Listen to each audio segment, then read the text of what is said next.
الكلام ما بينتهيش ولا المواقف بتخلص، لأن السكوت هو اللي بيصنع النهاية. حلقة النهاردة هي فعلا النهاية لسلسلة اسكت، بس بعديها هيكون بداية لسلسلة جديدة قوية جدا جدا، لأن هيكون فيها الكلام أقوى من السكات.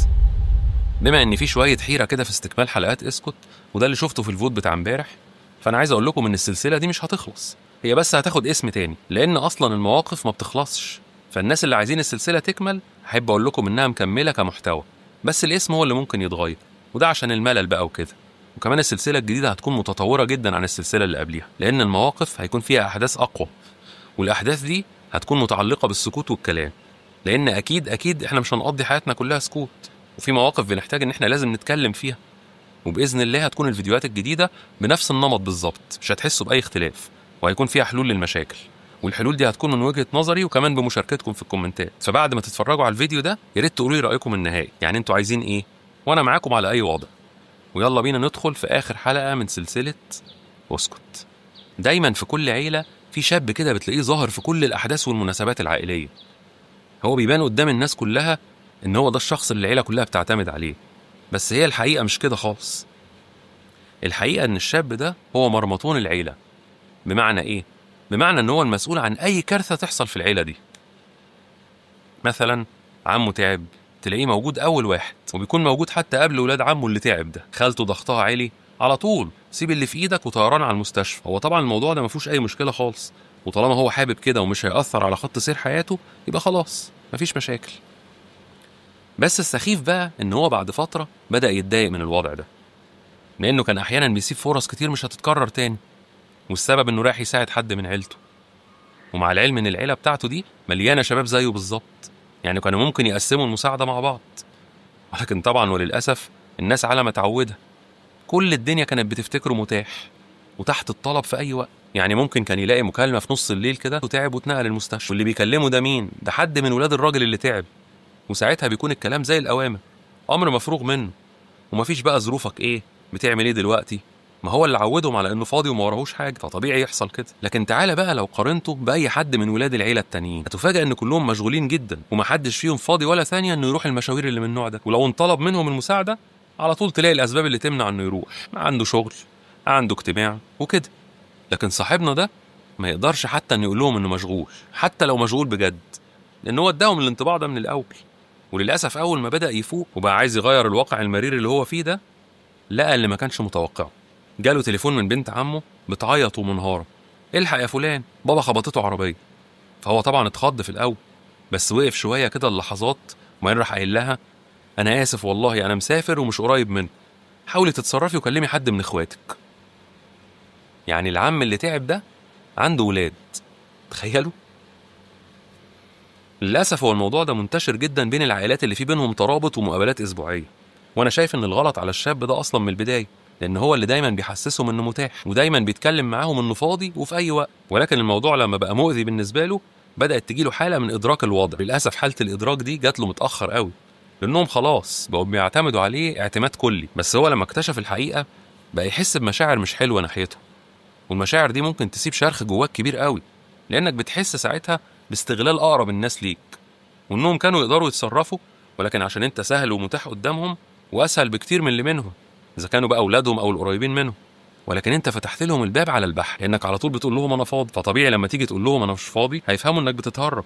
والنصيحه هنا انك تساعد اي حد طبعا مفيش كلام، بس باللي تقدر عليه وفي الوقت اللي انت فعلا قادر تفضيه عشان تساعدهم، لان صدقني الدنيا مش واقفه عليك، ولا انك مثلا لو ما رحتش المشوار ده فالشخص ده هيموت بسببك. فاسكت شويه وما تفتحهاش على البحر كده، عشان الهوا ممكن يلطشك.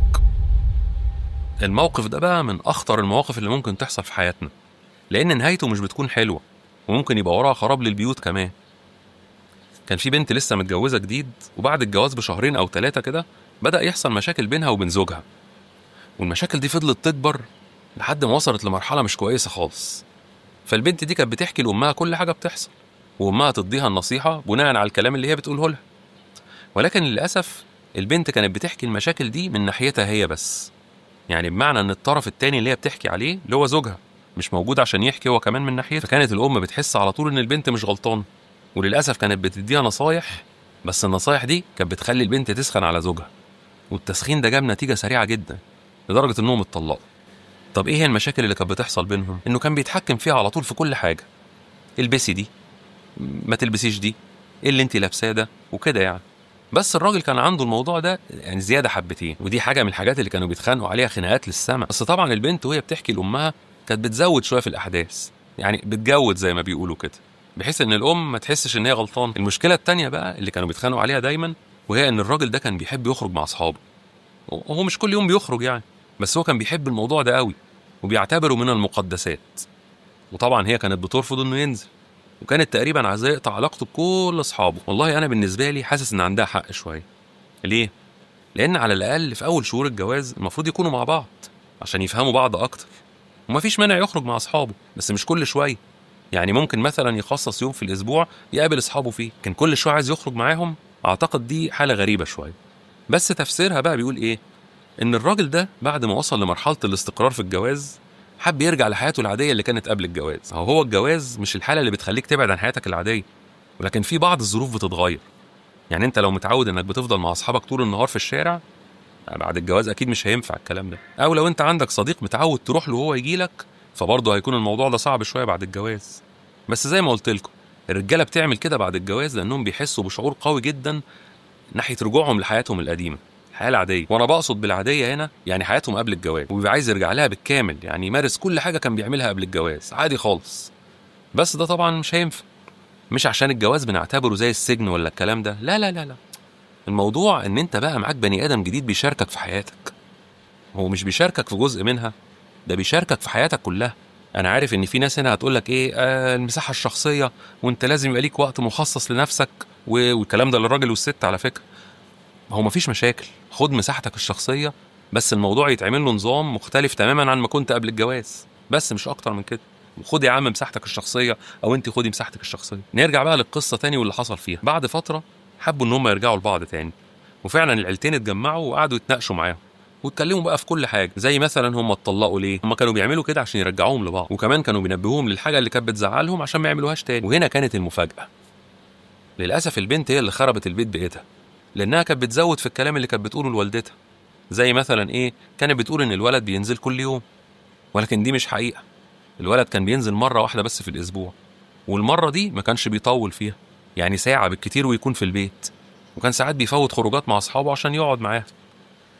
المهم ان هم رجعوا لبعض والحمد لله، وبعدها هي بطلت كلام على الفاضي والمليان، خلاص حياتهم مشيت عال العال.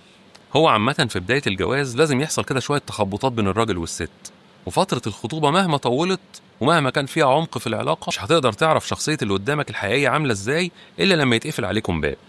فاهمني؟ وندخل في الموقف اللي بعده. بفرح جدا لما ادخل على صفحه حد منكم والاقي القناه بتاعتي مشرفه وسط القنوات اللي هو مشترك فيها، وبفرح اكتر لما الاقي القنوات دي كلها بتقدم علم ومعرفه.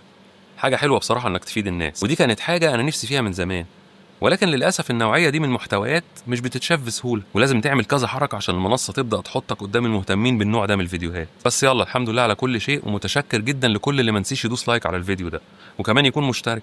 وشكرا ليكم، ودي بصراحه كانت حاجه عايز اشاركها معاكم لانها حاجه فرحتني جدا. الموقف ده بقى من المواقف الصعبه اللي انا اتعرضت ليها شخصيا في حياتي. انا كنت في فتره ما كانت الحاله الماديه بتاعتي تمام التمام، وفوق التمام بشويه كمان. فكنت في الوقت ده بساعد وبتصدق على كل اللي حواليا، وفضل الموضوع ده مستمر فتره على كده لحد ما حصل انخفاض في كل حاجه. مرتب الشغل بقى يتاخر، المشروع اللي انا داخل فيه ما بقاش يجيب ارباح، والدنيا باظت على الاخر على الاخر على الاخر يعني، لدرجه ان احيانا البيت ما بيكونش فيه ولا جنيه. ساعتها ما كنتش بقدر اسدد التزاماتي الشخصيه، يعني عليا اقساط، مصروفات مدارس العيال، ومصروفات البيت نفسه، ومعاهم بقى المساعدات الشهريه اللي كنت ببعتها للناس. ما بقتش قادر على سداد اي حاجه من الحاجات دي، وكمان ما بقتش عارف اكلم الناس اللي انا بساعدهم كل شهر دول، ما كنتش عارف اقول لهم ايه يعني. الموقف كان صعب جدا ساعتها. ولما قررت ان اوضح لهم الحاله عامله ازاي، للاسف كنت بشوف في عينيهم ان هم مش مصدقيني، ودي حاجه خلتني احس ان الموضوع ده دين في رقبتي، مع ان هو حاجه كانت ذوقيه مني اصلا في الاول، وانا كنت بعملها لاني كنت قادر عليها. بس طبعا الشخص اللي انت بتديله المساعده ده هو اتعود عليها خلاص، وخلاص بقت جزء من دخله الشهري اللي مش هيقدر يتنازل عنه. بس اللي زعلني بقى ان اتفاجئت ان بعض منهم بيحملني مسؤوليته، وفجاه لقيت نفسي في وضع صعب جدا، لان معظمهم كان بيتصل بيا وانا في كل مره احاول ابرر واشرح واقول لهم الحاله عامله ازاي، لكن طبعا كان باين جدا ان هم مش مصدقين وفاكريني بخلان عليهم بالمساعده. ودي اكتر حاجه زعلتني على فكره، لان كمان في ناس منهم اتغيرت تماما، وبعد ما كان يوميا في اتصال من الناس دي وقفت الاتصالات كلها، كأن الرابط اللي بيني وبينهم هو المساعدات الشهريه دي بس. يمكن اصعب حاجه في التجربه دي ان الواحد كان بيساعد الناس دي بقلبه، ما كنتش مستني منهم غير دعوه حلوه بس، ولكن اول لما بطلت ابعت الدنيا اتغيرت تماما. وحتى ساعات بقابل ناس منهم بالصدفه في الشارع ولا حتى يسلم عليا. في شخص منهم مش هنسى ابدا الرساله اللي بعتها لي، الرساله دي حرفيا خلتني اكره مساعده الناس. الرساله دي بقى كانت بتقول ايه؟ بتقول ان الناس بتبان على حقيقتها وقت الشده، ولكن انت للاسف اللي هو انا طلعت مش تمام، وحسبي الله ونعم الوكيل فيك. انا يوم قعدت ابص للموبايل وانا مش عارف ارد عليه اقول له ايه. طب هل هو عنده حق في الكلام ده ولا انا اللي فاهم غلط؟ المهم ان انا وقتها حسيت بزعل شديد، واكتشفت ان الناس ملهاش دعوه بظروفك، معاك مش معاك محدش له دعوه باي ازمات انت بتمر بيها. وللاسف طول ما انت مستمر على العطاء هتفضل الانسان المحبوب اللي كل ما الناس تشوفه تضرب له تعظيم سلام. ومن وقتها اتعلمت درس كبير جدا، وهو انك لما تساعد حد دايما خلي المساعده دي لوجه الله مش للشخص اللي انت بتساعده، لان ببساطه انت مساعدتك دي بترضي ربنا مش بترضي الشخص، مع انك فاكر انها بترضي الشخص ده، ولكن في الحقيقه انك بتراضي ربنا. والدين اللي انت كنت شايفه في رقبتك هو في الاصل مش دين ولا حاجه، دي حاجه ذوقيه منك وانت كنت بتعملها، وحاجه ربنا سخرك ليها في وقتها لمساعده المحتاجين. ولما ربنا منعك انك تعملها فله في ذلك حكم. حط النقطه دي في دماغك كويس قوي. وفي وسط الكلام ده كله عايز اقول لك انك لو بتساعد حد ووقفت فجاه المساعده دي لسبب يعني خارج عن ارادتك، فاياك تحمل نفسك اي ذنب، او تقول مثلا ان انا اذيته، او انك مثلا لما قطعت المساعده دي فانت كده بتركب ذنب في حق البشريه. لا طبعا، لان ببساطه ربنا هو اللي حطك في طريق الناس دي عشان تساعده، وهو برضه اللي شالك من طريقهم لحكمه محدش يعرفها غيره هو سبحانه وتعالى. متشكر جدا لكل الناس اللي دعمت سلسله اسكت على مدار ال10 حلقات اللي فاتوا، وان شاء الله اوعدكم بسلسله اقوى منها. انا بس عايز اطمنكم اني مرتب لسلسله جديده قويه جدا، هخليها مفاجاه ان شاء الله في حلقه الجمعه اللي جايه ان شاء الله، وباذن الله هتبقى اقوى من سلسله اسكت دي 100 مره. وشكرا جدا لكل اللي وصل للنقطه دي، واتمنى من ربنا ان كل الحلقات اللي بعرضها تكون فيها فايده، حتى لو فايده معنويه كده، يعني المهم توصل لك الفايده وخلاص. واشوفكم في فيديو جديد، والسلام عليكم ورحمه الله وبركاته.